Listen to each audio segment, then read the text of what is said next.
আবু সাইদের কথা বলতে গিয়ে ডক্টর ইউনূস সাহেব কান্না করলেন। আমরাও বলতে চাই, যিনি মানুষ তিনি মাজলুমের দুঃখটা বোঝেন। আবু সাইদের জন্য ডক্টর ইউনূস সাহেব কান্না করলেন।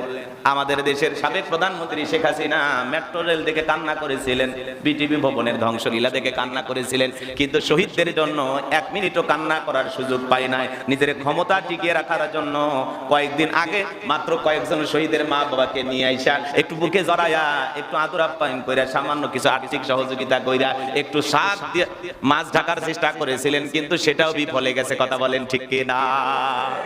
এজন্য যারা মানুষ, কারণ রাষ্ট্রের কাঠামো যেগুলো নষ্ট হয়েছে, রাষ্ট্রীয় যে সম্পদগুলো নষ্ট হয়েছে যারাই করেছেন, আমরা এটা কখনো কামনা করি না, কিন্তু রাষ্ট্রের সম্পদ আবারও এই জনগণ ট্যাক্সের টাকা দিয়ে জনগণ সবাই একত্রিত হয়ে আবারও এগুলো গঠন করা সম্ভব, গড়া সম্ভব, আবারও মেট্রো রেল চালু করা সম্ভব। কথা বলে ঠিক না? কিন্তু একটা